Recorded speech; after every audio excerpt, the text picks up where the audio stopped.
ఉచిత బస్సు ప్రయాణం కల్పిస్తున్న నేపథ్యంలో జీవనోపాధిని కోల్పోతున్న ఆటో కార్మికులను ఆదుకుని న్యాయం చేయాలని సిఐటియు జిల్లా ప్రధాన కార్యదర్శి ఈఎస్ వెంకటేష్ డిమాండ్ చేశారు.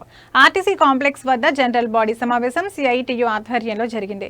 ఈ కార్యక్రమానికి సిఐటియు జిల్లా ప్రధాన కార్యదర్శి ఈఎస్ వెంకటేష్ హాజరై ఈ సందర్భంగా మాట్లాడుతూ శ్రీశక్తి పథకం వలన రాష్ట్ర వ్యాప్తంగా లక్షలాది మహిళా ప్రయాణికులకు ప్రయోజనం చేకూరడం హర్షణీయమన్నారు. మారుమూల ప్రాంతాల్లో ఆటోలే జీవనోపాధిగా ఉన్న నిరుద్యోగులు ఇబ్బందులు పడే పరిస్థితి వస్తుందన్నారు. ఈ నేపథ్యంలో వారిని ప్రభుత్వం ఆదుకోవాలన్నారు.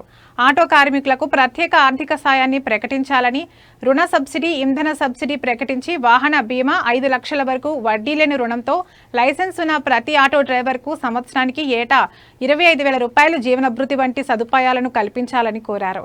ప్రభుత్వం ఆటో కార్మికుల పట్ల స్పందించకుంటే రాష్ట్ర వ్యాప్తంగా ఆందోళన చేపడతామని హెచ్చరించారు. శక్తి వల్ల అది రావడం అనేది చాలా హర్షించదగ్గ విషయం. దానికి ఎక్కడా వ్యతిరేకం కాదు. అయితే ఆటో కార్మికులు స్వయం కృషితో లక్షల రూపాయలు ఫైనాన్స్లో తీసుకొని వచ్చి వడ్డీలకి తీసుకొని వచ్చి ఈరోజు జీవనం గడుపుతున్నటువంటి ఆటో కార్మికులకు ఈరోజు ఉపాధి పూర్తిగా కోల్పోయే పరిస్థితి వస్తుంది.